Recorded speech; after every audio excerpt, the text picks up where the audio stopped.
நாள் கூட நாம் கர்த்தரை ஆவியோடு உண்மையோடும் தொழுது கொள்ள முடியாது கொடுத்த சந்தர்ப்பத்துக்காக நன்றி செலுத்துவோம். இந்த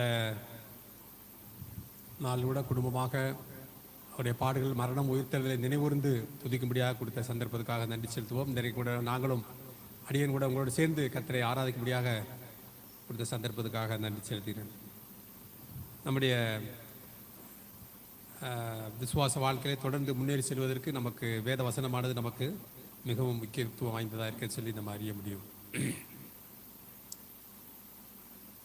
அந்த பட்டணத்தார் மனோவாஞ்சியாய் வசனத்தை ஏற்றுக்கொண்டு காரியங்கள் இப்படி இருக்கிறதா என்று தினந்தோறும் வேதத்தை ஆராய்ந்து பார்த்ததுனாலே தெசலோனிக்கரை காட்டிலும் நற்குணசாலிகளாக இருந்தார்னு சொல்லி வேதத்தில் வாசிக்கிறோம் இல்லையா?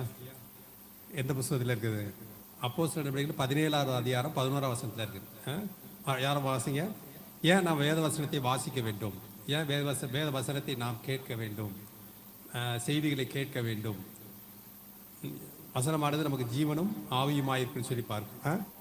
அப்போ நம்ம வேதத்தை எந்த அளவுக்கு வாசித்து நாம் தியானம் பண்ணி அதை கீழ்ப்படிந்து வாழுகிறோமோ அந்த அளவுக்கு நம்முடைய வாழ்க்கை என்னவா இருக்கும்? வரும் நற்குணசாலிகளாக மாறுவோம். அப்படின்னா என்ன அர்த்தம்? நாம் இயேசு கிறிஸ்துவை போல மாற முடியும். இயேசு கிறிஸ்துவை போல மாற முடியும். நம்மளோட வாழ்க்கை நம்ம வசனத்துக்கு கீழ்ப்படியும் பொழுது ஆண்டவர் நம்மோடு பேசுவார், நம்மோடு இடைப்படுவார், அநேக ரகசியமான காரியங்களை நமக்கு வெளிப்படுத்துவார் இல்லையா? நம்ம அவரோட தங்கியிருக்கும் பொழுது, அவர் நம்மள வாசம் பண்ணும் பொழுது தான் நமக்கு என்ன பண்ணுவாரா, நம்முடைய அவருக்கு சில காரியங்கள் நமக்கு வெளிப்படுத்தக்கூடியவராக இருக்காருன்னு சொல்லி நம்மளுடைய ஆண்டவர் நம்ம நல்ல ஒரு நண்பனாக பார்க்கிறார் இல்லையா? நல்ல நண்பர்கள்ட்ட நம்ம நிறைய விஷயங்களை ஷேர் பண்ணுவோம். அதே மாதிரி ஆண்டவருடைய வார்த்தையை வாசித்து நாம் தியானித்து கீழ்ப்படி பொழுது நம்ம வாழ்க்கை எப்படி மாறுது? இயேசு கிறிஸ்துவை போல மாறுவதற்கு மாறும். அப்போ இங்கே வாசிக்கிற என்னது? அந்த பட்டணத்தார், பெரேயா பட்டணத்தார், பவுல் சொன்ன காரியங்கள் சரியா இருக்குதா அப்படின்னு சொன்னார். தினந்தோறும் வேதவாக்கிகளை ஆராய்ந்து பார்த்ததுனால தெசலோனிக்கரை காட்டிலும் நற்குணசாலிகளாக இருந்தார்கள். அப்போ நம்ம நாளுக்கு நாள் நம்முடைய வாழ்க்கையால் மாற்றப்பட வேண்டும். நம்முடைய குணங்கள் மாற்றப்பட வேண்டும். நம்ம வந்த வண்ணமாகவே நம்ம எப்படி ரட்சிக்கப்பட்டு வந்தோமோ அதே விதமாக நம்ம மரிக்கிற வரையும் அதே சுபாவத்தோடு நம்ம இருக்கக்கூடாது. நம்ம வாழ்க்கை மாற்றப்பட வேண்டும். அவருடைய சுபாவம், இயேசு கிறிஸ்துடைய சுபாவம் நம்முடைய வாழ்க்கையில் வர வேண்டும். அதுதான் நம்ம செய்தி கேட்கக்கூடிய அர்த்தமே அதுதான். நம்ம வந்துட்டு மறுபடியும் கேட்டுட்டு இந்த காதில் வாங்கி விட்டு மறுபடியும் போனால் அது வேஸ்ட். அப்போ நம்ம செய்தியை கேட்க வேண்டும், கீழ்ப்படிய வேண்டும். நாம் ஒவ்வொரு நாளும் அவருடைய சாயலில் இணைக்கப்பட வேண்டும். இதுதான் நம்முடைய வேத வசனத்தை நாம் சிந்திக்கும் பொழுது நமக்கு இருக்கக்கூடிய நம்முடைய வாழ்க்கை இருக்கக்கூடிய பெரிய ஒரு தாக்கத்தை நாம் அனுபவிக்க முடியும். இன்றைக்கு 90வது சங்கீதத்திலேருந்து நாம் ஒரு சில காரியங்களை உங்களோட பயந்து கொள்ளலாம் என்று ஆசைப்படுகிறேன். 90வது சங்கீதம். இந்த சங்கீதம் ரொம்ப மிகவும் ஒரு பிரசித்தமான ஒரு சங்கீதம். இந்த சங்கீதத்தில் 150 சங்கீதங்கள் இருக்கிறது. இந்த 150 சங்கீதத்திலும் நிறைய பேர் எழுதியிருக்காங்க. தாவீது எழுதியிருக்காரு, சாலமோன் எழுதியிருக்காரு, ஆசாப் எழுதியிருக்காரு, மோசே எழுதியிருக்காரு. இந்த மாதிரி நிறைய பேர் எழுதியிருக்காங்க. இப்போ 150 சங்கீதத்தில் இந்த ஒரே ஒரு சங்கீதம் யாருடைய சங்கீதம்? மோசேயினுடைய சங்கீதமாக இருக்குது அப்படின்னு சொல்லி வாசிக்கிறோம். இந்த சங்கீதத்தை நம்ம எப்போ வாசிப்போம்? டிசம்பர் 31 நம்ம பெரும்பாலும் வாசிப்போம். டிசம்பர் 31 ஒவ்வொரு வருடமும் என்ன சொல்லுவோம்? இந்த சில உங்கள் சபையில் வாசிக்கணும்னு தெரியல, நிறையா சபைகளில் இந்த 90வது சங்கீதத்தை அடிக்கடி வாசிக்கக்கூடிய ஒரு சங்கீதமாக இருக்குது. நிறையா நீங்கள் இந்த சங்கீதத்தை வாசிச்சிருப்பீங்க, தியானம் பண்ணியிருப்பீங்க. இன்றைக்கி இந்த சங்கீதத்துலேருந்து ஒரு சில காரியங்கள் நம்ம பார்க்க போகிறோம். இந்த முதல் 2 வசனத்தில் இந்த முதல் 2 வசனத்தில் மோசே எப்படி ஆரம்பிக்கிறாரு? ஆண்டவர் யார் அப்படின்னு சொல்லிட்டு ஆரம்பிக்கிறார். நீங்கள் வழக்கமாக பார்த்தீங்கன்னா எல்லா சங்கீதங்களுமே நிறைய சங்கீதங்களில் ஆரம்பிக்கும் போது கர்த்தரை துதித்து விட்டு தான் அவர்கள் தொடர்ந்து அந்த சங்கீதத்தை எழுதக்கூடியவர்கள். முதல் 2 வசனமோ 3 வசனமோ என்ன செய்வாங்க? கர்த்தரை துதித்து ஆராதித்து அதுக்கு ஒருபாடு தான் அந்த சில காரியங்களை சொல்றப்பாங்க. இங்கே என்ன சொல்றாரு? மோசே என்ன சொல்றாரு? ஆண்டவரே தேவரின் தலைமுறையாக எங்களுக்கு அடைக்கலமானவர் அப்படின்னு சொல்லுவார். இப்போ ஆதாம்லேருந்து ஒரு சந்ததி எது வரையும்? ஆபிரகாம் வரையும் ஒரு சந்ததி. ஆபிரகாம்லேருந்து யோசேப்பு வரையும் ஒரு சந்ததி. இப்போ யோசேப்பு பிற்பாடு நம்ம ப்ராமினெண்ட்டாக பார்க்குறது யாரு? மோசே. மோசே பார்க்குறோம். இப்போ பார்க்குறாரு மோசே என்ன சொல்லிருக்காரு? என்னது? ஆண்டவரே தேவரீர் தலைமுறை தலைமுறையாக எங்களுக்கு அடைக்கலமானவர். ஆபிரகாமுக்கு அடைக்கலமானவர், ஈசாக்குக்கு அடைக்கலமானவர், யாக்கோப்புக்கு அடைக்கலமானவர், யோசேப்புக்கு அடைக்கலமானவர், இந்த இஸ்ரேல் மக்களுக்கு இந்த 3 மில்லியன் மக்களுக்கும் அடைக்கலமானவர் அப்படி சொல்லிட்டு என்ன பண்றாரு? அவர் சொல்ற என்னது? எங்களுக்கு தலைமுறை தலைமுறை, அதாவது தலைமுறை தலைமுறைக்காக இருக்கக்கூடிய அந்த. ஆனால் இந்த உலகத்தில் தலைமுறை தலைமுறைக்கு நான் என் தெய்வங்களை பார்க்க முடியாது. ஆனால் ஆண்டவர் என்னோட சிருஷ்டிப்பிலிருந்து இன்றைய வரைக்கும், இந்த தலைமுறை வரைக்கும் அவர் நமக்கு யாரா இருக்காரு? ஆண்டவராக இருக்கிறார். பர்வதங்கள் தோன்றும் முன்னும் நீ பூமியை உலகத்தையும் உருவாக்கும் முன்னும் நீரே அனாதியாய் என்றென்றைக்கும் இருக்கிறீங்கன்னு சொல்லி வாசகம். இப்போ சங்கீதக்காரன் இந்த ஆண்டவருடைய எட்டர்னிட்டி, நித்தியத்தை சொல்றார். இந்த வானம் பூமி நான் பார்க்குற சந்திரன் சூரியன் சமுத்திரம் இதெல்லாம் படைக்கிறதுக்கு முன்பாகவே என்ன இருக்காரு? அவர் இருக்கிறேன்னு சொல்றாரு. அது பர்வதங்கள் தோன்றும் முன்னும் நீர் பூமியையும் உலகத்தையும் உருவாக்கும் முன் நீரே அனாதிய, from everlasting to everlasting, from eternity past to eternity future. அனாதியா இருக்கு சார், நித்தியமானவர். அப்படி இப்போ நம்ம எப்படி ஆண்டவரை எப்படி அறிஞ்சிருக்கோம்? நம்ம எப்படி அவரை யார் அப்படிங்கிறத நம்ம வந்து அறிஞ்சிருக்கணும். அவரை தலைமுறை தலைமுறைக்கு நம்முடைய ஆண்டவராக இருக்கிறார். மாத்திரமல்ல அவர் நித்தியமுள்ள தேவன். பூமியை அஸ்திவாரப்படுத்துறதுக்கு முன்பதாகவே அவர் இருந்தவர். ஸோ எட்டர்னல் காட், அவரத்தை நம்ம என்ன சொல்றோம்? ஆராதிக்கிறோம். அந்த மாதிரி சொல்லிட்டு இப்போ மோசே வந்து சில காரியங்களை இந்த சங்கீதத்தில் எழுதுறாரு. இந்த 2 பகுதியாக அது பிரிக்கலாம். அந்த பகுதியில் 3வது வசனத்திலிருந்து 11வது வசனம் வரையும் ஒரு பகுதி, 3வது வசனத்திலிருந்து 11வது வசனம் ஒரு பகுதி. இது வந்து மனிதனுடைய வாழ்நாள் எப்படி இருக்கு, மனிதனுடைய வாழ்நாள் எப்படி இருக்கு அப்படிங்கிறத சொல்றாரு. அந்த 12வது வசனத்திலிருந்து 17வது வசனம் வரையும் ஒரு மனிதன் தன்னுடைய வாழ்க்கையை ஆண்டவருடைய கரத்தில் கொடுக்கும் பொழுது அவனுடைய வாழ்க்கை எப்படி மாற்றப்படுகிறது அப்படிங்கிறத சொல்றார். 2 விஷயம் இல்லையா? முதலாவது என்னது? நல்லா புரிஞ்சுக்கணும். முதலாவது என்னது? முதல் பகுதி எதை சொல்லுது? மனிதனுடைய வாழ்நாட்கள் எப்படி இருக்கு, மனிதனுடைய வாழ்நாட்கள், லைஃப் டைம், லைஃப் ஸ்பேன் எப்படி இருக்கு. 13வது வசனத்திலிருந்து 12வது வசனத்திலிருந்து 17வது வசனம் வரையும் நாம் நம்முடைய காலங்களை அவருடைய கரத்திலே நாம் கொடுக்கும் பொழுது நம்முடைய வாழ்க்கை எப்படி மாற்றப்படுகிறது அப்படிங்கிறத சொல்றார். ரொம்ப அருமையான ஒரு சங்கீதம், ரொம்ப ஒரு அருமையான சங்கீதம். இந்த சங்கீதத்தை நான் வந்து கிட்டத்தட்ட ஒரு மாசமாக நான் மெடிடேட் பண்ணி இதுக்குள்ளே பல இதெல்லாம் பார்த்து அனலைஸ் பண்ணி எனக்கு பிரிண்டட் மேட்டில் 24 பக்கம் நான் வந்து ரெடி பண்ணியிருக்கேன். எத்தனை பக்கம்? 24 பக்கம். அந்த உட்காந்து 1 மந்த்தை நான் வந்து அதை வந்து மெடிடேட் பண்ணிகிட்டே இருந்தேன். அதை வந்து ஆனால் அதை 24 பக்கத்தையும் நான் உங்களுக்கு பிரசங்கம் பண்ண முடியாது. இருந்தாலும் அதில் முக்கியமான பகுதிகளை மட்டும் உங்களுக்கு நான் வந்து ஷேர் பண்ண விரும்புகிறேன். ரொம்ப ஒரு அற்புதமான, ரொம்ப ஒரு ஆழமான ஒரு சத்தியத்தை மோசே நமக்கு வந்து சொல்கிறத நம்ம பார்க்குறோம் இல்லையா?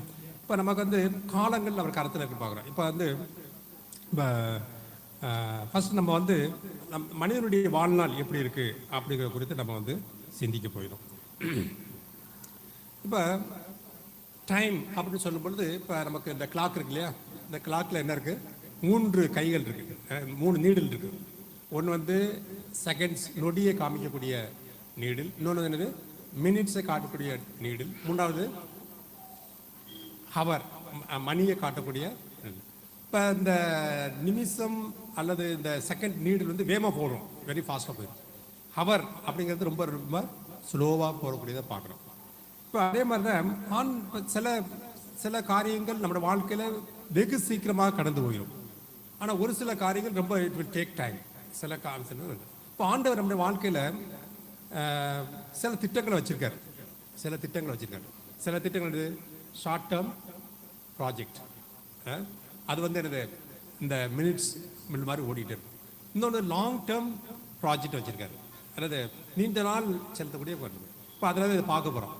Short term plan and long term plan எப்படி மோசையின் வாழ்க்கையில எப்படி வச்சிருந்தாரு, அதை எப்படி நம்முடைய வாழ்க்கையில எப்படி நம்ம வந்து அது வந்து அபியாசப்படுத்துறது அப்படின்னு சொல்லி நம்ம பார்க்க போறோம். இப்போ ஆண்டவர் எல்லா சூழ்நிலையுமே நமக்கு வந்து ஒரு பிளான் வச்சிருக்காரு. இப்போ நீங்கள் வந்து மலையில் இருந்தாலும் கூட அங்கே ஒரு பிளான் வச்சிருக்காரு. மோசே எத்தனை நாள் மலையில் இருந்தார்? 40 நாள் சீனாய் வளாது மட்டும் இல்லை, ஆண்டவர் அங்கேயும் கூட ஒரு திட்டத்தை வச்சிருக்காரு. சில சமயம் பள்ளத்தாக்கு இருக்கலாம். பள்ளத்தாக்குறது என்னது, இந்த மரண இருளின் பள்ளத்தாக்கில் நடந்தாலும் பயப்படும். அப்போ ஆண்டவர் சில சமயம் மரணம் அந்த பள்ளத்தாக்குன்னு அடிப்படையில் போனாலும் கூட ஆண்டவர் அந்த இதில் கூட ஒரு திட்டத்தை வச்சிருக்காரு. சில சமயங்களில் அந்த அரங்கமான ஒரு இருளான சூழ்நிலையை கடந்து போனாலும் கூட அந்த சூழ்நிலையில் ஆண்டவர் நமக்கு ஒரு திட்டத்தை வச்சிருக்காரு. ஒருவேளை இந்த பகல் வெளிச்சத்தை போல ஒரு அனுபவம் இருந்தாலும் கூட அதுலேயும் நமக்கு ஒரு திட்டத்தை வச்சிருக்காரு அப்படிங்கிறத நம்ம வந்து இந்த 90வது சங்கீதத்தில் நம்ம வந்து கற்றுக்கொள்ளக்கூடிய ஒரு காரியமாக இருக்கு. சரி, இப்போ மோசையுடைய வாழ்க்கை வந்து நல்ல ஒரு சேலஞ்சிங்கான ஒரு லைஃப். மோசையின் வாழ்க்கை 3 வகையாக பிரிக்கலாம். ஒன்று வந்து முதல் 40 வருஷம் எங்கே இருந்தார்? பார்வோனுடைய அரண்மனையில் இருந்தார். முதல் 40 வருஷம் எங்கே இருந்தார்? பார்வோனுடைய 100% எஜிப்சியன், ஒரு எகிப்தியனை போல இருந்தார். யார் அவருடைய ஸ்டேட்டஸ் என்னது? பார்வோனுடைய குமாரத்தினுடைய மகன், ஒரு பிரின்சஸ் வச்சுக்கல, ஒரு இளவரசி அப்படின்னு வச்சுக்கோங்க. நம்ம தெரிஞ்சதுன்னா ஒரு இளவரசியினுடைய ஒரு மகனாக இருந்தார். இப்போ அவருக்கு என்ன இருக்கும்? நல்ல எஜுகேஷன் இருக்கும், நல்ல ஸ்டேட்டஸ் இருக்கும், நல்ல பேலஸு, நல்ல ஃபேம், வசதி வாய்ப்புகள், புகழ், அந்தஸ்து, படிப்பு, ட்ரெஸ்ஸு, பகட்டு எல்லாமே எவ்ரிதிங் அவர் எல்லாமே வச்சிருக்கு. அவர் நம்ம உலகத்தில் இருக்கக்கூடிய இப்போ எப்படி ஒரு ஐஸ்வர்யான அனுபவிக்கணும் அதே மாதிரி நல்ல ஒரு கம்ஃபர்டபுளான ஒரு இருந்தார். சரி, இப்போ இன்னொரு 40 வருஷம் எங்கே இருக்காரு? வனாந்திரத்தில் இருக்கார். ஏன் எதுக்காக வனாந்திரத்துக்கு ஓடினாரு? அப்போ 40 வருஷத்துக்கு பிற்பாடு என்ன நடக்குதுன்னா, மோசே என்ன செஞ்சுக்கிறாரு? என்னுடைய உறவுகள் எங்கே இருக்காங்க? அடிமைத்தனத்தில் இருக்கிறாங்க. அவங்க என்ன சொல்றாங்க? ரொம்ப ஹார்டு லேபர்ஸ், கடினமான வேலையை செய்து அவர்கள் அந்த அடிமைத்தனத்தில் இருக்கிறாங்க. இவர்களை எப்படியாவது அவங்களை என்ன பண்ணணும்? விடுவிக்கணும் அப்படின்னு சொல்லிட்டு இவர் வந்து முயற்சி பண்ணுறாரு. இப்போ அந்த சமயத்தில் என்னது, அந்த எபிரேயர் மத்தியிலே ஒரு எகிப்தியர் மக்கள், அந்த எகிப்தியர் மக்களில் ஒரு பெரிய ஒரு தகராறு வருது. அதில் என்ன பண்ண மோசே வந்து கொண்டு விட்டுறாரு. அப்போ பார்வோனுக்கு பயந்து அப்போ தான் தெரியுது இப்போ வந்து எகிப்தியன் அல்ல, இவன் யாரு? எபிரேயன் அப்படின்னு யார் கண்டுபிடிக்கிறார்? பார்வோன் கண்டுபிடிக்கிறார். மோசே என்ன செய்றாரு? பார்வோனுக்கு தெரிஞ்சதுனால அந்த இடத்த விட்டு எங்கே விடாரு? மீதியான் தேசத்துக்கு ஒரு வனாந்திரத்துக்கு ஓடி போயிடார். இப்போ அங்கே என்ன பண்ணுறாரு? போய் மாடு மேய்க்கிறார். சரி, ஆடு மேய்க்கிற அந்த இதில் அந்த மாமனார் பேர் யார்? எத்ரோ. அவர் இப்போ அவருடைய மகளை கட்டுகிறாரு. அந்த இதெல்லாம் போயிட்டே இருக்கு. இப்போ 40 வருஷம் எங்கே இருக்காரு? இப்போ 40 வருஷம் எப்படி இருக்காரு? ஒரு எகிப்தியனை போல இருக்காரு. நல்ல ட்ரெஸ்ஸு, எஜுகேஷன், இந்த மாதிரிலாம் இருக்கு. ஒரு 40 வருஷம் எகிப்தியனை போல இங்கே இருக்காரு. சரி, நெக்ஸ்ட் 40 இயர்ஸ் எங்கே போகிறாரு? இப்போ அங்கே ஆண்டவர் என்ன பண்ணுறாரு? ஒரு நம்ம யாத்திராங்க 3வது இடத்துல வாசிக்கும் பொழுது ஆண்டவர் வந்து ஒரு முள் செடியில் என்னோட அக்னி மூலமாக வந்து வெளிப்படுத்துகிறார். அப்போ ஆண்டவர் அந்த ஊழியத்திற்கு அழைக்கிறாரு. அழைத்த பிற்பாடு நிறைய சாக்கு போக்கெல்லாம் சொன்னால் கடைசியில் வந்து ஆண்டவர் வந்து இந்த இஸ்ரேல் மக்களை வழிநடத்துவதற்கு அனுப்புகிறாரு. இப்போ இந்த 40 வருஷம், இந்த முதல்ல 40 வருஷம் அரண்மனையில் இருக்காரு. 2வது 40 வருஷம் வனாந்திரத்தில் இருக்காரு. 3வது 40 வருஷம் எங்கே போகிறாரு? இஸ்ரேல் மக்களை வழிநடத்தி கானான் தேசத்துக்கு கொண்டு போகக்கூடிய அந்த இதில் இருக்கார். இப்போ இந்த பின்னணியில் தான் இந்த சங்கீதத்தை நம்ம வந்து சற்று நேரம் நம்ம சிந்திக்க போகிறோம். சரியா? இப்போ மோசே வந்து ஒரு அனுபவத்தில் இந்த சங்கீதத்தை எழுதுறாரு. ஒரு பெரிய ஃப்ரஸ்ட்ரேஷனில் எழுதுறாரு. பெரிய ஒரு ஏமாற்றத்தில் எழுதுறாரு. முதல்ல பார்ப்போம், 3வது வசனம் வாசிப்போம். நீர் மனுஷரை நிர்த்துளியாக்கி மனுபுத்திரரே திரும்புங்கள் என்கிறீர் அப்படின்னு சொல்லி வாசிக்கலாம். என்ன சொல்றாரு? நீர் மனுஷரை நிர்த்துளியாக்கி மனுபுத்திரரே திரும்புங்கள் என்கிறீர் அப்படின்னு சொல்லி வாசிக்கணும். இப்போ பார்க்குறாரு இவருடைய மனிதருடைய, அதாவது இப்போ வனாந்திரத்தில் எழுதுறாரு. எங்கே எழுதுறாரு? இந்த சங்கீதத்தை வனாந்திரத்தில் எழுதுறாரு. எப்படின்னா, இஸ்ரேல் மக்கள் வந்து அந்த எகிப்தின் அடிமைத்தனத்தில் மீட்டு கொண்டு செங்கடல் பிளந்து வனாந்திரத்துக்குள்ள உள்ள அந்த போயிட்டு இருக்க அந்த சூழ்நிலையில் இந்த சங்கீதத்தை எழுதுறாரு. இதுக்கிடையில் நிறைய சம்பவங்கள்லாம் நடந்திருக்கு. இந்த சம்பவங்கள்லாம் பார்த்துட்டு அவர் எழுதுறார். முதல்ல என்ன சொன்னால், நீர் மனுஷரை நீர்த்துளியாக்கி மனுபுத்திரரே திரும்புங்கள் என்கிறேன்னு சொல்லி இங்கே வாசிக்கிறோம். இப்போ இங்கே வந்து மோசே நல்ல ஒரு ஒரு மகிமையான ஒரு வாழ்க்கை வாழ்ந்த மனிதன். ஆனால் இந்த நடக்கிற சம்பவங்கள்லாம் பார்த்து எழுதுறாரு. அவருடைய மனிதனுடைய வாழ்க்கை எப்படி இருக்குது அப்படின்னு சொல்லிட்டு எழுதுறாரு.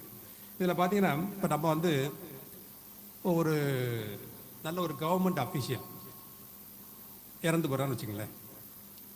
இப்போ இறக்கும்போது நம்ம என்ன நினைப்போம், இப்போ அவர் வந்து என்னன்னாரு, அவர் நல்ல ஒரு படிப்பு, நல்ல ஒரு வேலைக்கு பிற்பாடு என்ன நடக்கும், திருமணத்துக்கு பிற்பாடு பிள்ளைகளுடைய படிப்புக்கு பிற்பாடு அந்த பிள்ளைகளுக்கு திருமணம், அப்புறம் பேர பிள்ளைகள், அப்புறம் அவன் என்னது நல்ல ஒரு வீடு, நல்ல ஒரு ரெஸ்ட் செட்டில் ஆகி கடைசியில் என்ன ஆயிடுறாரு, மறித்து போயிடுறாரு.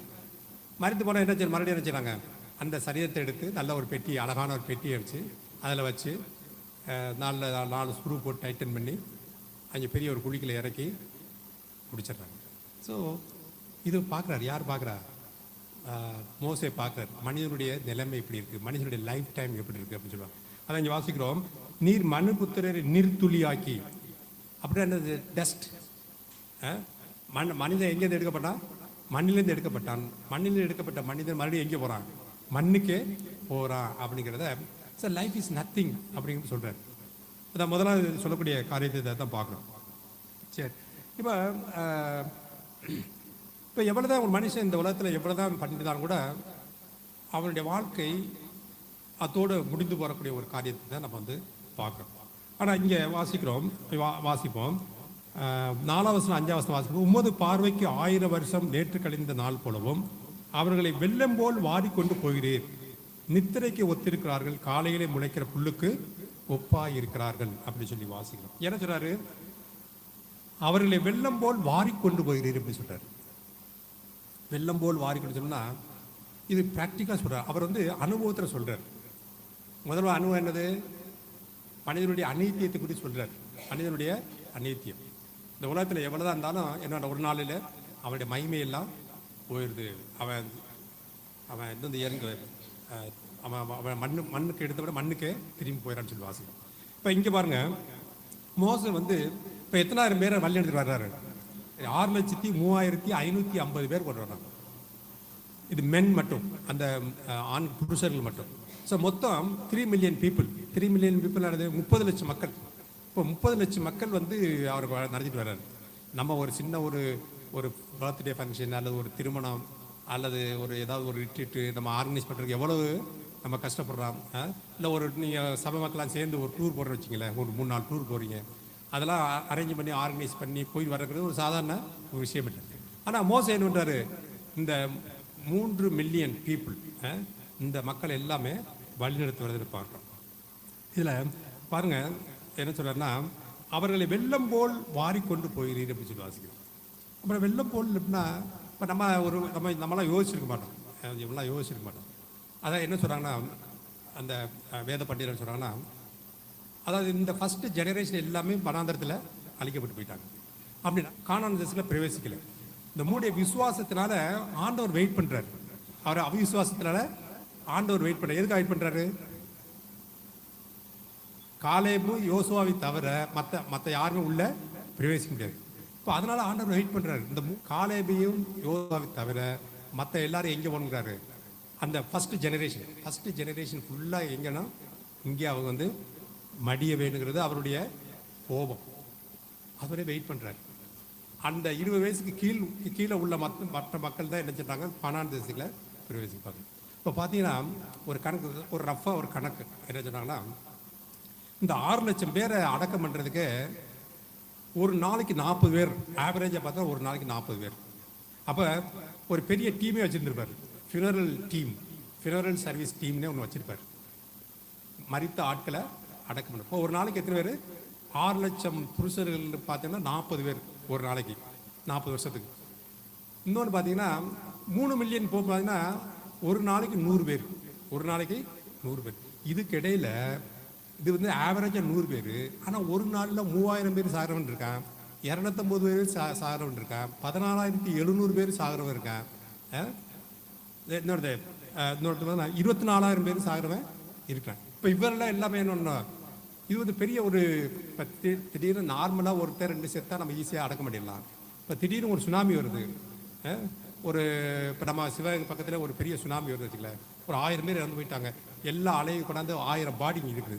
அப்போ அடக்கம் பண்ணுவது சாதாரண விஷயம் இல்லை, எல்லாரையும் அடக்கம் பண்ணுறது சாதாரண விஷயம் கிடையாது.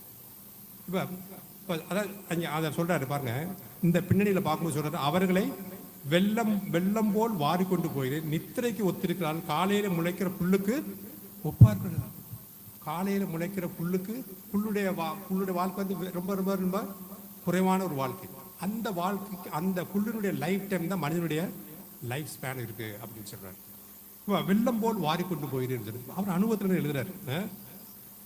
6ஆம் வசனத்தில் பார்க்கும்பொழுது 6ஆம் வசனத்தில் நாங்கள் காலையிலே முளைத்து பூத்து மாலையிலே அறுப்புண்டு உலர்ந்து போகும் சொல்றாரு.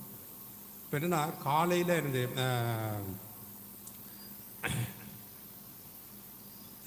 காலையிலே முளைத்து பூத்து அப்படின்னு. அப்போ காலையில் நல்ல மனுஷன் எப்படி இருக்க மகிமையோடு இருக்கிறான், சாயந்தரம் பார்க்கும்போது அந்த மகிமை எல்லாம் போயிடுச்சு அப்படிங்கிறார். இப்போ அந்தளவுக்கு மனுஷனுடைய லைஃப்பை வந்து ரொம்ப ஒரு அநித்தியமான ஒரு லைஃப்பை வந்து மோசே தன்னுடைய அனுபவத்தை வந்து எழுதுறாரு. இப்போ 40 வருஷத்தில் அந்த ஒரு ஜெனரேஷன் ஃபுல்லாகவே அழிஞ்சு போனதை நம்ம பார்க்குறோம். ஸோ அந்த அடிப்படையில் சொல்கிறார். 7ஆம் வசனத்தை பாருங்களேன், நாங்கள் உமது கோபத்தினால் அழிந்து உமது உக்கிரத்தினால் கலங்கி போகிறோம், எங்கள் அக்கிரமங்களை உமக்கு முன்பாகவும் எங்கள் அந்தரங்க பாவங்களை உமது முகத்தின் வெளிச்சத்தில் நிறுத்தினீர், எங்கள் நாட்கள் எல்லாம் உமது கோபத்தால் போய்விட்டது, ஒரு கதையை போல் எங்கள் வருஷம் கழித்து போட்டோம் என்று சொல்லுவாங்க இல்லையா. இப்போ இங்கே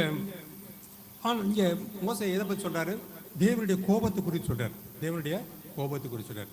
இப்போ முன்னாடி சொன்னேன் இல்லையா, இந்த ஆவரேஜாக ஒரு நாளைக்கு 100 வருஷம் ஆகிறாங்க. ஆனால் நம்ம வாசிக்கும் பொழுது பார்த்தீங்கன்னா யாத்திராமத்தில் 32வது 28ஆம் வசனம் வாசிக்க வேண்டாம், நம்ம சொல்லணும். 32வது 28ஆம் வசனம் வாசிக்கும் பொழுது ஏறக்குறைய 3000 பேர் எதனால் விழுந்தாங்க? மோசே அந்த சீனாய் மலையிலேருந்து கீழே இறங்கி வர்றதுல ஒரு பொண்ணு கன்றுக்குட்டியை செஞ்சு அவங்க என்ன செஞ்சாங்க, வணங்கினாங்க. அதனால் ஆண்டவருடைய கோபத்தினால என்னாச்சு, 3000 பேர் மரித்து போனார்கள். இங்கே பவுல் மோசே என்ன சொல்றாரு, நாங்கள் உமது கோபத்தினாலே அழிந்து உமது உக்கிரத்தினாலே கலங்கி போகிறோம்.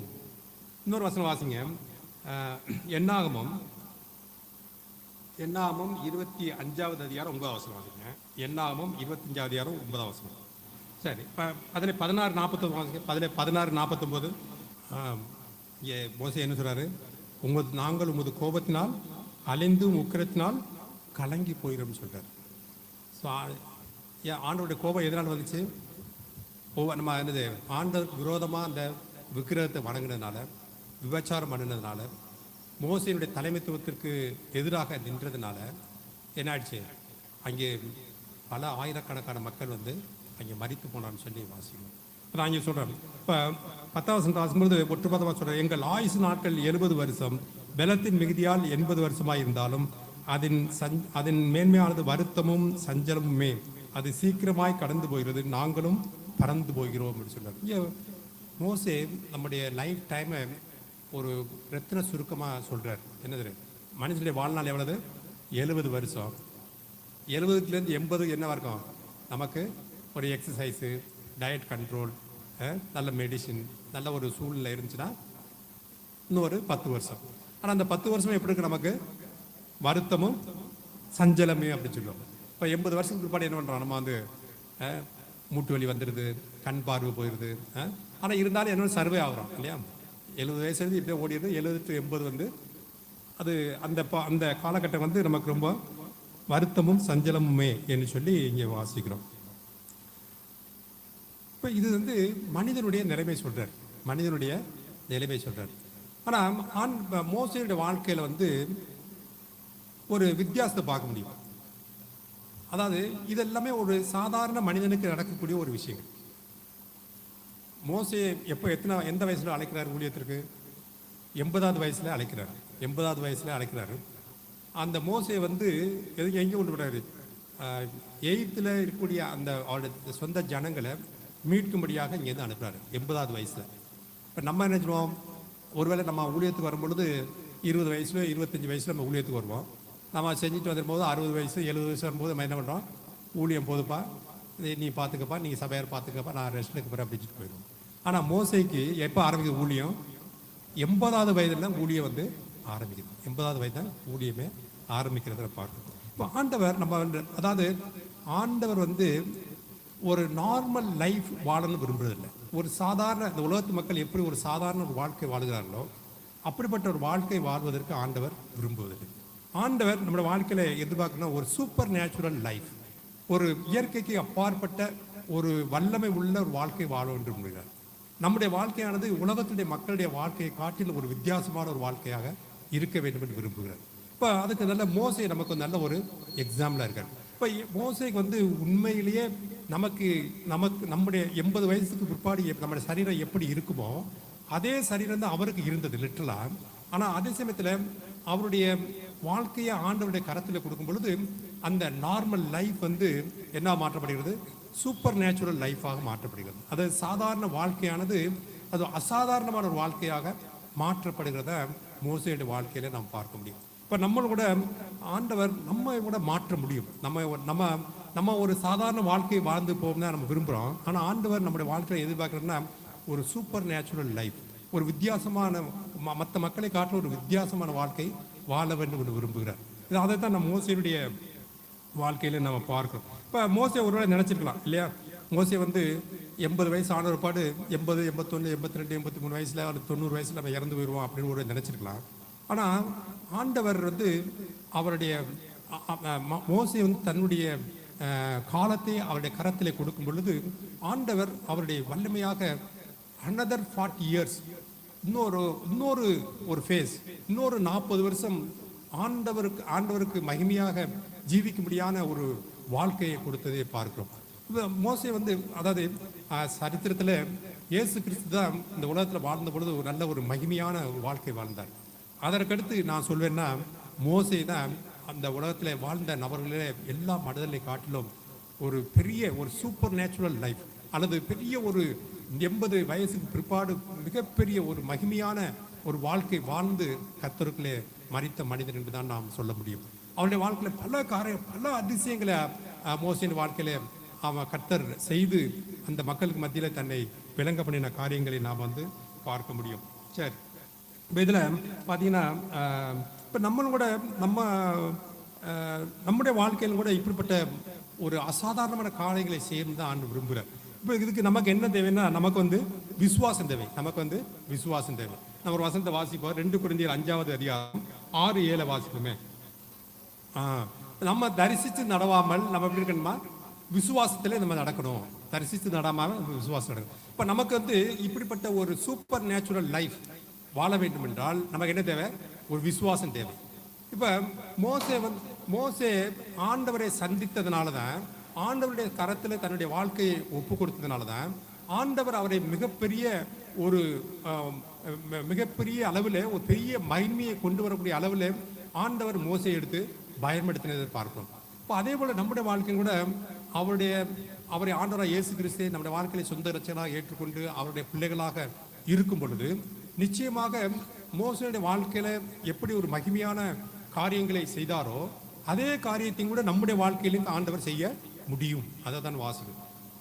நம்ம ஆண்டவர் நம்ம நினைக்கிறதுன்னா இந்த உலகத்தில் மற்ற மக்களை போல ஒரு சாதாரண ஒரு வாழ்க்கை வாழ வேண்டும் விரும்பவில்லை. நம்முடைய வாழ்க்கையானது ஒரு வித்தியாசமான ஒரு வாழ்க்கை, ஒரு இயற்கைக்கு அப்பாற்பட்ட வாழ்க்கை. அந்த வாழ்க்கை தேவனுடைய கரத்திலிருந்து தேவனுடைய வல்லமையை பெற்றுக்கொண்டு அவருக்காக பெரிய மகிமையாக வாழக்கூடிய ஒரு வாழ்க்கையை தான் ஆண்டவர் விரும்பக்கூடிய ஒரு காரியத்தை நான் பார்க்க முடியும். இங்கே பார்ப்போம். இப்போ ஆண்டவர் வந்து அழைக்கிறார். இப்போ என்ன பண்ணுறாரு? இப்போ 40 வருஷம் எங்கே இருக்காரு? வனாந்திரத்தில் இருக்காரு. வனாந்திரத்தில் இருக்கும்பொழுது ஆடுகள் மேய்ச்சிக்கிட்டு இருக்கும்போது யாத்திரா 3வது அதிகாரத்தில் அங்கே வந்து ஆண்டவர் வந்து அழைக்கிறார். ஸோ அழைச்ச பிற்பாடு இப்போ பார்வோனுக்கு பயந்து எங்கே வந்தார்? மீதியான் தேசம் வந்தார். இப்போ 40 வருஷத்துக்கு பிற்பாடு ஆண்டவரை சந்திச்ச பிற்பாடு மறுபடியும் எங்கே அனுப்புறாரு? மறுபடியும் எகிப்துக்கு அனுப்புறாரு. இப்போ யாருக்கு பயந்து வந்தாரோ அதே நபரை ஃபேஸ் பண்ணுறதுக்காக மறுபடியும் என்ன பண்ணுறாரு? அனுப்புறாரு. இப்போ ஒரு உதாரணத்தை வச்சுக்கோமே. இப்போ நல்ல ஒரு மஞ்சு ரெட்டு மாடு இருக்கு. இப்போ மஞ்சு ரெட்டு மாடுக்கெலாம் என்ன நல்ல கொம்பெல்லாம் அதிகமாக இருக்கும், பெருசு நல்ல நீளமாக ஷார்ப்பாக இருக்கும். இப்போ அதே அந்த மாடை பார்த்துட்டு நம்ம என்ன பயப்படுவோம். ஆனால் அதே சமயத்தில் இன்னொரு விதத்தில் அந்த மாட்டுடைய கொம்பை பிடிச்சி நம்ம அடக்கணும்னா எப்படி இருப்போம். ஸோ அந்த மாதிரி அந்த மோசே வந்து இப்போ ஆண்டவரை சந்தித்த ஒருபாடு எந்த பார்வோனுக்காக பயந்துட்டு வந்தாரோ அதே பார்வோனை வந்து மறுபடியும் சந்திப்பதற்கு அங்கே போகிறத பார்க்கிறோம். சில சமயங்களில் பார்வோன்கிறது இந்த சிம்பிள் ஆஃப் டெவில். இப்போ நம்முடைய வாழ்க்கையில் நாம் சந்திக்கக்கூடிய எல்லா பிரச்சனைகளுக்கு காரணமே அது சாத்தானுன்னு சொல்லி வாசிக்கும். ஸோ பார்வோன் வந்து சாத்தானுக்கு அடையாளமாக இருக்கிறது பார்க்கிறோம். நம்ம தேவனுடைய ராஜ்யத்தை நாம் சுதந்திரத்துக் கொள்ள வேண்டும் என்றால் பார்வோனை முறியடிக்க வேண்டும் அல்லது சாத்தானை முறியடிக்க வேண்டும். சாத்தானை முறியடிக்கும் பொழுது தான் நம்ம வந்து தேவன் நம்ம என்ன நோக்கத்திற்காக அழைத்து கொண்டு வந்திருக்காரோ, அவரை நம்முடைய வாழ்க்கையில் என்ன சித்தம் என்ன திட்டம் வைத்திருக்காரோ அந்த திட்டத்தை நாம் நிறைவேற்ற வேண்டும் என்றால் யாரை முறியடிக்க வேண்டும்? பார்வோனை முறியடிக்க வேண்டும். பார்வோன் நம்முடைய விசுவாச வாழ்க்கையில முன்னேறி செல்வதற்கு ஒரு பெரிய தடை கல்லாக அங்கே பார்வோன் அங்கே அவர்களை விடுவிக்க முடியாதபடிக்கு அங்கே அச்சுறுத்தி இருந்ததை நாம் பார்க்கிறோம். அங்கே அவர்கள் பார்வோனை கடந்து போகும்பொழுதுதான் அவர்கள் அந்த கானான் தேசத்தை சுதந்திரிக்க முடிஞ்சது வாசிக்கும். நம்முடைய வாழ்க்கையும் கூட நமக்கும் பிசாசுக்கும் எந்த ஒரு தொடர்பு இல்லாதபடிக்கு நம்ம வாழ்க்கையை எச்சரிக்கையாக வைத்துக் கொள்ள வேண்டும். ஆண்டவர் இந்த உலகத்தில் இருக்கும் சொல்றாரு, இந்த உலகத்தில் உங்களுக்கு என்ன உண்டு? உபத்திரம் உண்டு, ஆனால் நீங்கள் வந்து திடன் கொள்ளுங்கன்னு சொல்றாரு. நான் உலகத்தை ஜெயித்தேன்னு சொல்றாரு. ஸோ நம்ம இயேசு கிறிஸ்துவை ஏற்றுக்கொள்வதற்கு முன்பதாக நமக்கு என்ன இருந்தது? சாத்தானுக்கும் நமக்கு அந்த உறவு இருந்தது. சாத்தானுடைய காரியங்களை செய்யக்கூடியவர்களாக இருந்தோம். ஆனால் இயேசு கிறிஸ்துவை ஏற்றுக்கொண்ட ஒருபாடு நமக்கும் அவனுக்கும் அந்த ஒரு உறவுல வரும்பொழுது தான் ஆண்டவர் நம்மை அதிகமாக எடுத்து பயன்படுத்த முடியும். நமக்கு ஆண்டவர் சொல்றார், இந்த உலகத்தின் அதிபதி வருகிறான், அவன் தள்ளப்பட்டு போகிறான், அவனுக்கும் எனக்கும் சம்மதமே இல்லைன்னு சொல்றாரு. ஸோ அந்த ஒரு ஆக்டிவிட்டி எனக்கும் சாத்தானுக்கு எந்த விதமான உறவு இல்லை, எனக்கும் அந்தரங்கத்தில் எந்த விதமான உறவு இல்லை அப்படிங்கிற அந்த ஒரு நிலைப்பாடு இருக்கும் பொழுதுதான் ஆண்டவர் நம்மை அதிகமாக எடுத்து பயன்படுத்த முடியும். ஒருவேளை நம்ம இந்த உலகத்தில் நம்மளுடைய ஸ்கூல் லைஃபாக இருந்தாலும் சரி, காலேஜ் லைஃபாக இருந்தாலும் சரி, அல்லது ஒர்க் லைஃபாக இருந்தாலும் சரி, அல்லது பிஸ்னஸ் லைஃபாக இருந்தாலும் சரி, ஆனால் இதில் வந்து உலகம் வந்து அங்கே சாத்தோன்னு இணைந்து இருக்கிறது பார்க்குறோம். ஆனால் நம்ம உலகத்துக்குள்ளே போகும்பொழுது நம்முடைய அலையன்ஸ், நமக்கும் அவருக்குள்ள அந்த ஈடுபாடு நம்ம வித்தியாசமாக இருக்கிறோமா, இல்லை அவர்களோட சேர்ந்து நமக்கும் அந்த ஒரு வித்தியாசம் தெரியாதபடி ஸ்கூலில் இருக்கும் பொழுதோ, கல்லூரியில் இருக்கும் பொழுதோ, அல்லது வேலை பார்க்குற இடத்துலையோ, அல்லது நம்முடைய பிஸ்னஸ்லையோ, அல்லது சமுதாய வாழ்க்கையிலையோ, அல்லது குடும்ப வாழ்க்கையிலோ நமக்கும் அந்த சாத்தானுக்குள்ள அந்த டிஸ்டிங்ஷன், அந்த ஒரு வேறுபாடு, அந்த ஒரு பிரிவு இருக்கா அப்படிங்கிறத நம்ம எஸ்டாப்ளிஷ் பண்ண வேண்டியதாக இருக்கும். நம்ம ஒரு வசனம் வாசிப்போம். யோவான் எழுதின சுவிசேஷம் 14:30 வாசிப்போம். யோவான் எழுதின சுவிசேஷம் 14:30 அதிபதி வர இடத்துல ஒன்றுமே இல்லை. ஆண்டவர் வந்து சாத்தானுக்கு ஜெயம் உண்டார். அதனால நமக்கும் சாத்தானுக்கு எந்த விதமான தொடர்பு இல்லை அப்படின்னு சொல்லி நம்ம பார்க்குறோம். ஸோ ஆண்டவருடைய மோசேயின் வாழ்க்கையில ஒரு பெரிய மாற்றம் இருந்தது. இயேசுக்கு கர்த்தரை சந்தித்த ஒருபாடு அந்த வாழ்க்கையில பெரிய ஒரு மாற்றத்தை பார்க்கிறோம். அதே மாற்றத்தை தான் ஆண்டவர் நம்முடைய வாழ்க்கையிலும் கூட எதிர்பார்க்கிறார். அதே மாற்றத்தை நம்முடைய வாழ்க்கையில எதிர்பார்க்கக்கூடிய ஒரு காரியத்தை தான் நீங்க பார்க்கிறோம். சரி, இப்போ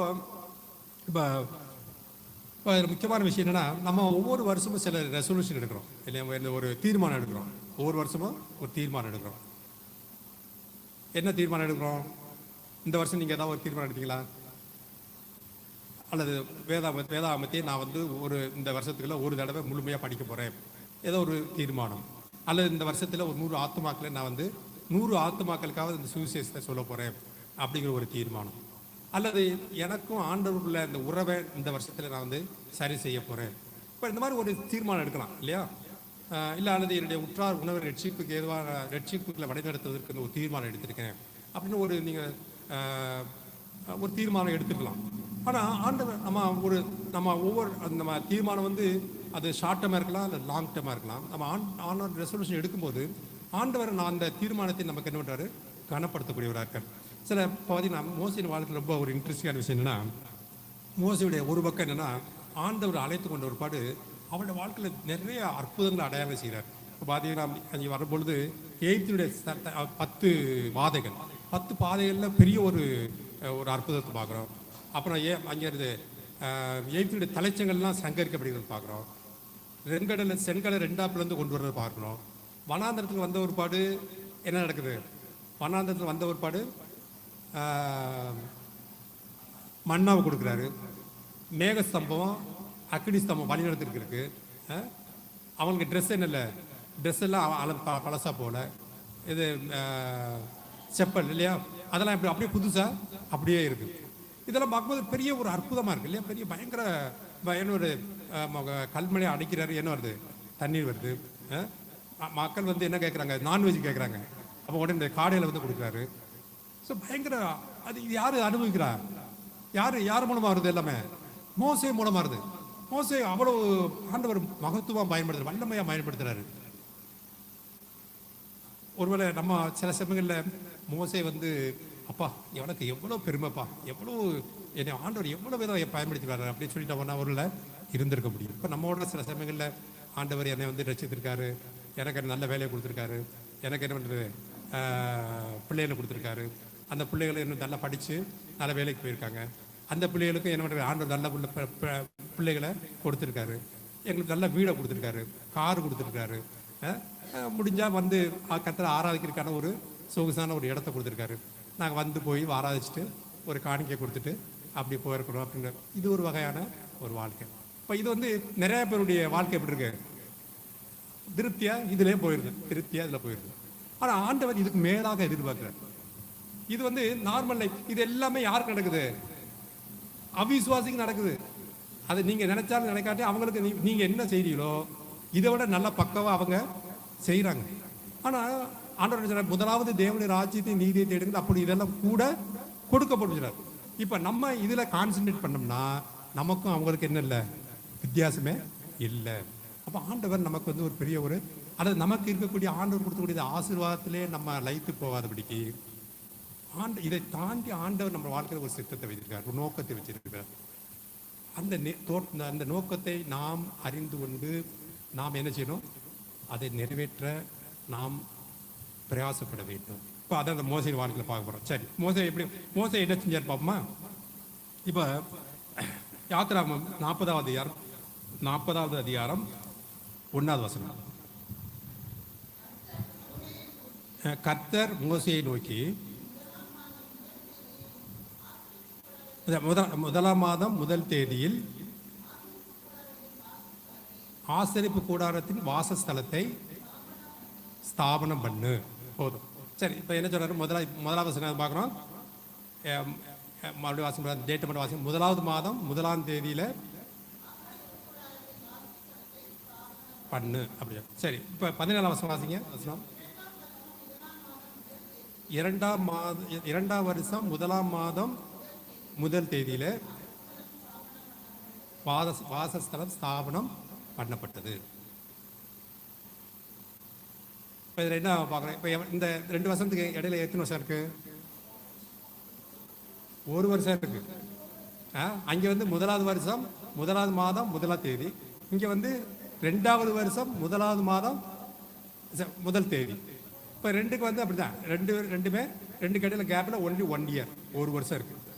இப்போ நம்ம ஒரு ரெசல்யூஷன் எடுக்கிறோம் இல்லையா, ஆண்டவரே இந்த டிசம்பர் 39 வந்து ஒரு ரெசல்யூஷன் எடுக்கிறேன். அடுத்த அதாவது 2025 டிசம்பர் 31ஆம் தேதி நம்ம என்ன ஒரு தீர்மானம் எடுக்கிறோம். அடுத்தது எப்போ வருது, 26 டிசம்பர் 31ஆம் தேதி அந்த தீர்மானம் முடியுது. இப்போ இந்த கேப்பில் நம்ம என்ன செய்யறோம், நம்ம எடுத்த தீர்மானத்தை நிறைவேற்ற போயிடும். இப்போ அதாவது மோசே வந்து ஆண்டவர் அற்புதமாக மகிமையாக வழிநடத்து வந்தார். அது அவருக்கு பெரிய விஷயமே இல்லை. இதில் ஹைலைட் என்னன்னா, ஆண்டவருக்கு ஒரு ஆசரிப்பு கூடாரத்தை கட்டணும் அப்படிங்கிறத அவருடைய. இப்போ ஆண்டவர் மோசே வந்து சீனாய் மலையில் இருக்கும் பொழுது ஆண்டவர் இந்த இந்த ஆசரிப்பு கூடாரத்தை குறித்து காமிக்கிறார், பரலோகத்தில் காமிக்கிறார். அதை எப்படி பார்த்து கேட்டு அறிந்து உணர்ந்து இருந்தாரோ அதே விதமாக இங்கே வந்து கர்த்தர் கற்பித்தபடியே அந்த ஆசரிப்பு கூடாரத்தை கட்டுறார். ஒரு வசனத்தை வாசிங்கள, வெளிப்படுத்தின விசேஷம் 15வது அதிகாரம் 5ஆம் வசனம். வெளிப்படுத்தின விசேஷம் 15வது அதிகாரம் 5ஆம் வசனம். சாட்சியும் கூடாரமாகிய ஆலயம். இப்போ இதை எங்கே காமிக்கிறாரு, மோசேக்கு வந்து சீனாய் வனாந்திரத்தில் பரலோகத்தில் இருக்கக்கூடிய இந்த ஆசரிப்பு கூடாரத்தை பார்க்குறாரு. அது எப்படி பார்த்தாரோ அதே விதமாக இங்கே வந்து என்ன பண்ணுறாரு, வனாந்திரத்தில் வந்து அதே மாதிரி கட்டுறாரு.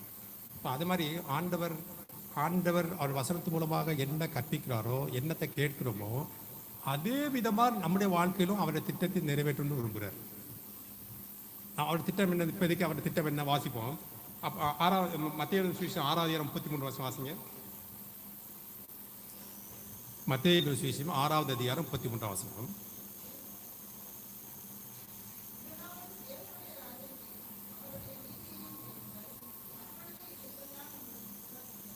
முதலாவது என்ன சொன்னால், அவருடைய ராஜ்யத்தையும் நீதியை தேடுங்கள், அப்படி இதெல்லாம் கூட கொடுக்கும். அப்புறம் என்னன்னா, நம்முடைய வாழ்க்கைக்கும் உலகத்துடைய வாழ்க்கைக்கும் உலக மக்களுடைய வாழ்க்கையும் வித்தியாசம் இருக்கணும். இல்லை சில சமயம் இப்போ வந்து இந்த எலி ஓடுறது பார்த்தீங்களா? எலி வந்து வீட்டில் நிறைய எலி இருந்துச்சுன்னா, அந்த எலி ஓடும் பொழுது எப்படின்னா, அது ஸ்ட்ரைட்டாக ஓடாது. அப்படி ஓடிட்டு கொஞ்சம் நின்று பக்கத்தில் 2 எலியில் பார்க்கும். அது ஓடிச்சுன்னா மறுபடியும் ஓடும், இல்லை அது நின்றுச்சுன்னா நின்றோம், இந்த ஓடிச்சுன்னா ஓடும். இப்போ நம்மளோட வாழ்க்கை அப்படித்தான். உலகத்து மக்கள் எப்படி ஓடுறாங்களோ அவங்கள பார்த்து நம்மளோட வாழ்க்கை ஓடிக்கிட்டே இருக்கிறோம். ஆனால் ஆண்டவர் நமக்கு என்ன ஒரு திட்டத்தை வச்சிருக்காரு. இப்போ மோசைக்கு வந்து ஒரு பக்கம் வனாந்திரத்தில் ஒரு இருந்தாலும் கூட மோசை வந்து ஆண்டவருடைய திட்டத்தை பெற்றுக்கொண்டு அந்த திட்டத்தை அப்படியே செயல்படுத்துறதை நம்ம வந்து பார்க்கிறோம். இப்போ ஆண்டவர் நமக்கு ஒரு திட்டத்தை வச்சிருக்காரு. வாசிங்க, மத்தேயு சுவிசேஷம் 16:18 வாசிப்போம். மத்தேயு சுவிசேஷம் 16:18.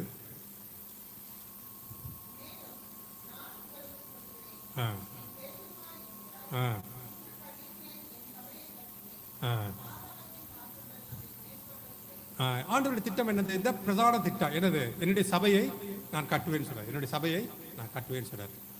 இப்ப அந்த சபையை கட்டுமான பணியில நம்ம ஒவ்வொருவரையும் அழைத்திருக்கிறார். அந்த கட்டுமான பணியில நம்ம வந்து அதுல இணைந்து கட்ட வேண்டும் என்று விரும்புகிறார். அதுக்கு அந்த ஆதி அப்போஸ்தலர் பயன்படுத்தினார். இப்போ வருகிற நாட்களில் தொடர்ந்து என்ன பண்றாரு? நம்மளை எடுத்து இந்த சபை கட்டுமான பணியில் நம்ம இணைந்திருக்காரு. இது மிகப்பெரியதான ஒரு ஸ்லாக்கியமாக பார்க்குறோம். இப்போ அதே எபேசியர் நிருபம் 2வது அதிகாரம் 21, 22 வாசிப்போம். இங்கே வாசிக்கிறோம், அவர் மேல் நீங்களும் ஆவியினாலே தேவனுடைய வாசஸ்தலமாக கூட்டி கட்டப்பட்டு வருவீர்கள். இங்கே என்ன சொல்லப்பட்டு என்னது? என்ன வார்த்தை பயன்படுத்தப்பட்டிருக்கு? வாசஸ்தலம். அங்கே என்ன வார்த்தை? யாத்திரை 41 1ஆம் வசனம் வாசிங்க. வாசஸ்தலம். அங்கே தேவன் வாசம் பண்ணக்கூடிய ஒரு வாசஸ்தலை கட்டும் சொல்றாரு. ஆனால் புதிய ஏற்பாட்டில் ஆண்டவர் சொல்றாரு, என்னுடைய சபையை நான் கட்டுவேன்னு சொல்றாரு. அந்த பணியில அவர் மேல் மாளிகை முழுவதும் இசைவாய் இணைக்கப்பட்டு கர்த்தருக்குள் பரிசுத்த ஆலயமாக எழும்புகிறது. அவர் மேல் நீங்கள் ஆவியினாலே தேவனுடைய வாசஸ்தலமாக கூட்டி கட்டப்பட்டு வருகிறீர்கள் அப்படின்னு. இப்போ நம்ம அப்போஸ்தலர் நடவடிக்கை 2வது வாசிக்கும்போது, ரட்சிக்கப்பட்டவர்களே அனைதினமும் கர்த்தர் சேர்த்து கொண்டு வந்தார். அந்த கட்டுமான பணியில நம்ம வச்சிருக்காரு ஆண்டவர். நமக்கு நம்முடைய பிளெஸிங்ஸ், நம்முடைய ஆசீர்வாதத்திலே நம்ம மூழ்கி விடாதபடிக்கு இதுக்கெல்லாம் மேலாக ஆண்டவர் நமக்கு ஒவ்வொருடைய வாழ்க்கை திட்டத்தை வச்சிருக்காரு. இந்த உலகத்தை சந்திப்பது, சுவிசேஷனாலே இந்த உலக மக்களை சந்திப்பதற்கு, நம்முடைய தேசத்தில் உள்ள மக்களை சந்திப்பதற்கு, அல்லது நம்முடைய பக்கத்தில் உள்ள மக்களை சந்திப்பதற்கு நமக்கு ஆண்டவர் ஒரு திட்டத்தை வைத்திருக்கார். இது வந்து ஏதோ ஃபுல் டைம் ஒர்க்கருக்கோ அல்லது மூப்பர்களுக்கோ அல்லது விசுவாசிகளுக்கோ அப்படி அவங்களுக்குள்ள பொறுப்பு அப்படின்னு சொல்லாதபடிக்கு ஆண்டவர் எல்லாருமே இந்த திட்டத்தில் இணைத்திருக்கார். எல்லோருமே நம்ம வேலை பார்க்க இருந்தாலும் சரி, ஸ்கூலாக இருந்தாலும் சரி, கல்லூரியாக இருந்தாலும் சரி, அல்லது பிஸ்னஸ் இடமா இருந்தாலும் சரி, எல்லா இடத்துலையுமே ஆண்டவருடைய நாமம் அவருடைய சுவிசேஷத்தை பிரசங்கிக்கக்கூடிய அந்த வேலையில, அல்லது தேவனுடைய புத்திரர்களாக, ராஜ்யத்தினுடைய புத்திரர்களாக, கிங்டம் பீப்புள், ராஜ்யத்தின் மக்களாக நாம் இருக்க வேண்டும் என்று விரும்புகிறார். நம்ம கொடுக்கக்கூடிய ஐடென்டிட்டியே வந்து கிங்டம் பீப்புள், ராஜ்யத்தை, தேவனுடைய ராஜ்யத்தை சுதந்திரிக்கிறவர்களாக, தேவனுடைய ராஜ்யத்தை விரிவாக்கக்கூடிய பணியாளர்களாக நாம் ஒவ்வொருவரும் இருக்க வேண்டியதான் தேவனுடைய திட்டமாக இருக்கிறேன்னு சொல்லி நாம் பார்க்க முடியும். நான் சுருக்கமாக சொல்லி கொடுக்க விரும்புகிறேன். இப்போ பார்த்தீங்கன்னா ஆசரிப்பு கூடாரம் இருக்கிறது. ஆசரிப்பு கூடாரத்தில் வந்து 3 பிரகாரங்கள் இருக்கும். முதல்ல வந்து வெளிப்பிரகாரம், இன்னொன்று வந்து பரிசுத்த ஸ்தலம், இன்னொன்று வந்து மகா பரிசுத்த ஸ்தலம். 3 பகுதி இருக்கும். இப்போ வெளியில் வந்து என்ன இருக்குன்னா, வெளியில் உள்ள லைட் எதாக இருக்கும்? Natural light. அந்த பிரகாரத்தில் வந்து சூரிய வெளிச்சம் தான் இருக்கும். இப்போ நம்ம எப்படி நடமாடுறோமோ அதே மாதிரி இந்த சூரிய வெளிச்சம் தான் அந்த பிரகாரத்தில் இருக்கும். அதில் யார் பெரிய வித்தியாசமே தெரியாது. இப்போ நீங்களும் நானும் இந்த சன்லைட்டை போயிட்டோம்னா விசுவாசி அவிசுவாசி யாருக்குமே தெரியாது. எல்லாருமே ஒரே வெளிச்சத்தில் இருக்கும். இப்போ ஒருவேளை நம்ம இங்கே இருக்கும்போது ஒரு வெளிச்சம் தனியாக இருக்கலாம். ஆனால் உலகத்தில் போகும்போது என்ன பண்ணுறான்? திங்கள்லேருந்து சனிக்கிழமை வரை எப்படி இருப்போம்? உலகத்து மக்கள் எப்படி வசிக்கிறார்களோ, எப்படி நினைக்கிறார்களோ, எப்படி காரியங்களை செயல்படுத்துகிறார்களோ, அதே மாதிரி தான் நம்முடைய பேட்டர்னும் இருக்கிறத பார்க்கிறோம். இது வந்து நேச்சுரல் லைட். ஆனால் ஆண்டவர் அப்படிப்பட்ட ஒரு வாழ்க்கை வாழ விரும்புகிறார். நம்முடைய வாழ்க்கையும் அவர் உலகத்து மக்களுடைய வாழ்க்கையும் வித்தியாசமாக இருக்குன்னு விரும்புகிறார். பாருங்க, இப்போ 2வது ஸ்தலம் என்னது? பரிசுத்த ஸ்தலம். பரிசுத்தம். அங்கே என்ன இருக்கும்? அங்கே வந்து என்ன இருக்காது? இந்த சூரிய வெளிச்சம் உள்ளே வர முடியாது. மாறாக என்ன அங்கே என்ன இருக்கும்? குத்து விளக்கு இருக்கும். அங்கே வந்து குத்து விளக்கு, லேம்ப் ஸ்டாண்ட் அங்கே இருக்கும். அப்போ அந்த பரிசுத்தலத்தில் போகணும்னா, அங்கே பார்க்கணும், நடக்கணும், ஏதாவது செய்யணும்னா நமக்கு என்ன இருக்கு? என்ன வேணும்? அந்த குத்து விளக்கு வேணும். அந்த குத்து விளக்கு இல்லைன்னா அந்த பரிசுத்தலத்தில் ஒன்றுமே செய்ய முடியாது. இப்போ இந்த குத்து விளக்கு அது எதை பிரதிபலிக்குன்னா, நம்ம 119வது சங்கீதம் 105வது வாசிக்கிறோம். 119வது சங்கீதம் 105வது வசனம்.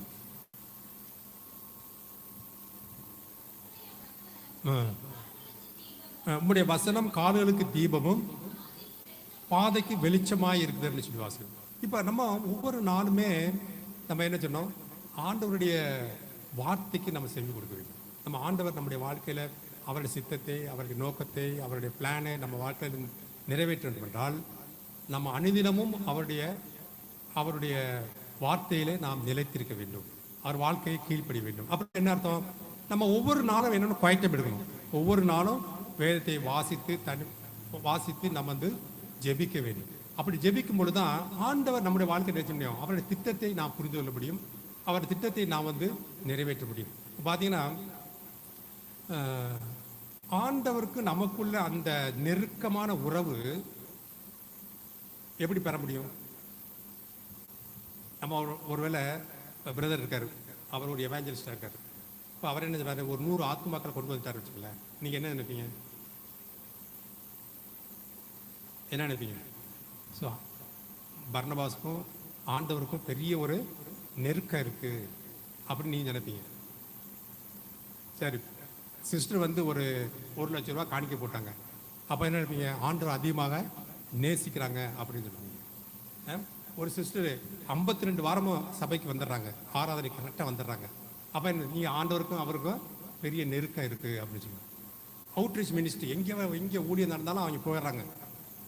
ஜெபக்கூட்டமாக இருந்தாலும் சரி, அல்லது பைபிள் ஸ்டடியாக இருந்தாலும் சரி, அல்லது ஃபாஸ்டிங் ப்ரேயராக இருந்தாலும் சரி, இதெல்லாம் எங்கே நடந்தாலும் எங்கே இருந்தாலும் உடனே போயிடுறாங்க. இப்போ இதெல்லாம் வச்சு நம்ம என்ன ஒரு கன்ஃபர்மேஷன் பண்ணுவோம்? இப்போ நான் வந்து பிரசங்கம் பண்ணேன், அப்போ ஆண்டவருக்கு இவருக்கு பெரிய ஒரு நெருக்கம் இருக்குப்போம் அப்படின்னு. அது கிடையாது. ஆண்டவருக்கும் நமக்குள்ள இன்டிமேசி வந்து உங்களுக்கும் தனிப்பட்ட முறையில் உங்களுக்கும் ஆண்டவருக்கும் என்ன உறவு, இதெல்லாமே நீங்கள் எல்லாமே ஆண்டவருக்கும் உங்களுக்கும் உறவு இல்லாமல் இது எல்லாமே செய்யலாம். 100 ஆத்மா கொண்டு வர முடியுமா? முடியும். 1 லட்ச ரூபா போட முடியுமா? முடியும். எல்லா கூட்டத்துக்கு போக முடியுமா? போகலாம். பிரசங்கம் பண்ணலாம், அவுட்ரீச் பண்ணலாம், எது வேணாலும் செய்யலாம். அது வெளியில் நடக்கணும். ஆனால் அந்தரங்கத்தில் எனக்கும் ஆண்டவருக்குள்ள உறவு, பாவத்தை வெறுக்கக்கூடிய ஒரு பரிசுத்தமான ஒரு வாழ்க்கை, எனக்கும் அவருக்குள்ள இந்த இன்டிமேசி. இப்போ ஒரே ரூமில் யார் இருக்கா? மாத்தாள் இருக்காங்க, மரியாள் இருக்காங்க. ஆனால் மாத்தாள் எதை பற்றி கவலைப்படுறா? உலகத்துடைய காரியங்களுக்கு கவலைப்படலாம். ஆனால் மரியாள் வந்து தன்னை விட்டு எடுபடாத நல்ல பங்கை தேர்வு. That is intimacy. அவருடைய பாத்தில் உட்கார்ந்தது வர இது. நான் தனிப்பட்ட முறையில் வேதம் வாசிக்காம, நான் தனிப்பட்ட முறையில் ஜெபிக்காம நான் வந்து இருந்தேன்னா, இந்த காரியங்களாம் செய்துக்கிட்டு இருந்தேன்னா அது என்னது? ஒரு ஹிப்போக்ரசி, மாயமானதாக இருக்கும். ஆனால் நமக்கு என்னது? இதெல்லாம் முக்கியம் என்ன? இதெல்லாம் எப்போ வரும்னா நமக்கும் ஆண்டவருக்குள்ள சரியான உறவு இருக்கும் பொழுது அதனுடைய பை ப்ராடக்ட் தான் இது எல்லாமே. இப்போ ஆண்டவர் சொல்கிறாரு 2 கொரிந்தியர் 11வது அதிகாரத்தில், 2 கொரிந்தியர் 11வது அதிகாரத்தில், நான் உங்களை கற்புள்ள கன்னியாகிய கிறிஸ்து என்னும் ஒரே புருஷனுக்கு ஒப்பு கொடுக்க நியமித்தபடியால் உங்களுக்காக தேவ வைராக்கியம் கொண்டிருந்தேன். ஆயினும் சர்ப்பமானது தன்னுடைய தந்திரத்தினால ஏவாளை வஞ்சித்தது போல உங்கள் மனதும் கிறிஸ்துவை பற்றிய உண்மையிலிருந்து விலகும்படி கெடுக்கப்படுமோ என்று பயந்திருக்கிறேன்னு சொல்றார். அப்ப நமக்கு அதாவது என்ன சொல்றேன்னா, நமக்கும் ஆண்டவருக்குள்ள உறவு எப்படி தெரியுமா? ஒரு கணவனுக்கும் மனைவிக்குள்ள உறவு போல இருக்கணும். நமக்கும் ஆண்டவருக்குள்ள உறவு எப்படி இருக்கணுமா? ஒரு கணவனுக்கும் மனைவிக்குள்ள உறவு போல. ஸோ ஆண்டவர் நமக்கு எப்படி? ஆண்டவர் வந்து நமக்கு நல்ல ஹஸ்பண்டாக இருக்காரு, நாம் அவருடைய மனவாட்டியில் இருக்கோம். ஸோ அப்போ அந்த ஒரு இன்டிமேட் ரிலேஷன்ஷிப் அப்படி இருக்கும்பொழுது தான் ஆண்டவர் நம்முடைய வாழ்க்கையில் என்ன செய்ய முடியும்? பெரிய காரியங்களை செய்ய முடியும். பாருங்க, 6,00,000 6,03,550 பேர் இருந்தாங்க. ஆனால் ஆசரிப்பு கூடாரத்தை கட்டுவதற்கு யாரை சூஸ் பண்ணாரு? மோசே சூஸ் பண்ணார். ஏன்? அதில் ரகசியம் என்னன்னா, ஆண்டவருக்கும் அவனுக்குள்ள இந்த உறவுனால தான் ஆண்டவர் அந்த காரியத்தை, அது மாதிரி நீங்கள் ஆண்டவருக்கும் உறவு உங்களுக்கு சரியாக இருக்கும் பொழுது நிச்சயமாக ஆண்டவர் இந்த சபையை கட்டி கொண்டிருக்கிறார். அந்த கட்டுமான படியில் உங்களையும் ஆண்டவர் வல்லமையாக எடுத்து பயன்படுத்தக்கூடிய எந்த விதமான சந்தேகம் இல்லை. அதனால் நம்ம இந்த நேச்சுரல் லைட், இந்த உலகப்புறமான மக்கள் எப்படி ஜீவிக்கிறார்களோ அந்த மாதிரி வாழாதபடிக்கு நாம் கர்த்தருடைய வார்த்தையை சிந்தித்து அது கீழ்ப்படிந்து ஆண்டவர் நம்ம ஒவ்வொரு நாளும் நமக்கு ஆண்டவர் வெளிப்படுத்தக்கூடிய சத்தியத்தில் நாம் கீழ்ப்படியும் பொழுது ஆண்டவர் நமக்கு ஒரு திட்டத்தை வைத்திருக்கார். அந்த திட்டத்தை அவர் செயல்படுத்தக்கூடியவராக. நம்ம ஒரே ஒரு வசனத்தை வாசித்து முடிச்சுடுவோம். யோவான் சுவிசேஷம் 14ஆம் அதிகாரம் 21 வசனம். என் கற்பனைகளை பெற்றுக்கொண்டு அவைகளை கை கொள்கிறவனே என்னிடத்தில் அன்பாயிருக்கிறான், என்னிடத்தில் அன்பாயிருக்கிறான், என் பிதாவுக்கு அன்பாயிருக்கிறான், நானும் அவனில் அன்பாயிருந்து அவனுக்கு என்னை வெளிப்படுத்துவேன் அப்படின்னு சொல்றார். இப்போ நமக்குள்ள அந்த உறவு, ஆண்டவருக்கு நமக்குள்ள உறவு இருக்கும் பொழுது ஆண்டவர் நம்ம அதிகமாக எடுத்து பயன்படுத்த முடியும். ஆண்டவருடைய வெளிப்பாடுகளை நம்ம உணர்ந்து கொள்ள முடியும். ஆண்டவர் நம்ம ரட்சித்த நோக்கத்தை நிறைவேற்றுவதற்கு நமக்குள்ள உறவு சரியாக இருக்க வேண்டும். இந்த சங்கீதம் நம்ம ஒரு 11 வசனம் பார்த்துருக்கோம். அதுக்கடுத்து இன்னொரு 13, 17 வசனம் இருக்குது. அது எப்படி மோசேயின் வாழ்க்கையில் எப்படி மாற்றப்பட்டுங்கிறத நம்ம நேரம் முடிஞ்சனால நம்ம கர்த்தர் சித்தமரால் அடுத்தது பின்னாடி பார்ப்போம். இப்போ நம்ம கற்றுக்கொண்ட காரியங்கள் நம்ம எப்படி மோசேயின் வாழ்க்கையில் அநேக காரியங்களை நம்ம கற்றுக்கொண்டோம். பழைய வாழ்க்கை எப்படி இருந்தது, மோசே கர்த்தரை சந்தித்த பிற்பாடு அவருடைய வாழ்க்கை எப்படி மாற்றப்படுகிறது. ஒரு விஷயத்தை நான் சொல்ல விரும்புகிறேன். நம்ம இந்த 2026 நம்ம ஒரு தீர்மானம் எடுத்திருக்குமானால் அந்த தீர்மானத்தை நாம் நிறைவேற்ற வேண்டும்.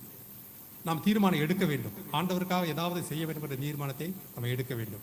மோசேயோட வாழ்க்கையில் என்னன்னா, ஆண்டவர் அந்த ஆசரிப்பு கூடாரத்தை கட்ட வேண்டுங்கிற ஒரு வெளிப்பாடை கொடுத்தார். சரியாக ஒரு வருடத்தில் அந்த வெளிப்பாடை, அந்த திட்டத்தை மோசே நிறைவேற்றின காரியத்தை பார்க்கிறோம். இதுதான் நம்ம மோசேயுடைய வாழ்க்கையில கற்றுக்கொள்ளக்கூடிய ஒரு காரியம். ஒருவேளை நம்முடைய வயது அல்லது நம்முடைய இயலாமை ஒரு பக்கம் நான் நினைக்காதபடிக்கு நம்முடைய காலங்களை அவர் கர்த்தருடைய சமூகத்திலே நாம் ஒப்புக் கொடுக்கும் பொழுது நிச்சயமாக எந்த விதமாக மோசேயுடைய வாழ்க்கையில ஒரு சூப்பர் நேச்சுரல் லைஃப் அல்லது ஒரு கர்த்தருடைய வல்லமை எவ்வளவாக அந்த சரீரத்தில் விலகினதோ அதே வல்லமை கூட நம்முடைய வாழ்க்கையில விலகும். அதற்கு நாம் செய்ய வேண்டிய காரியம்னா, நாம் அவருடைய வார்த்தையில ஒவ்வொரு நாளும் நம்ம வாசித்து அதை தியானம் பண்ணி அதை கீழ்ப்படிந்து அப்படி இருக்கும் பொழுது நமக்கும் அவருக்குள்ள உறவு சரியாக இருக்கும் பொழுது ஆண்டவர் நம்ம வாழ்க்கையில் சில திட்டங்களை கொடுக்க விரும்புகிறார், வெளிப்படுத்த விரும்புகிறார், அதை நிறைவேற்ற விரும்புகிறார். அதுக்கு நம்ம கீழ்ப்படியும் பொழுது நம்முடைய சபையில மிகப்பெரிய வளர்ச்சியை நாம் அனுபவிக்கப்பட எந்த விதமான சந்தேகம் இல்லை. இந்த கர்த்தர் தாமே இந்த வசனங்களை ஆசீர்வதிப்பாராக. ஆமென்.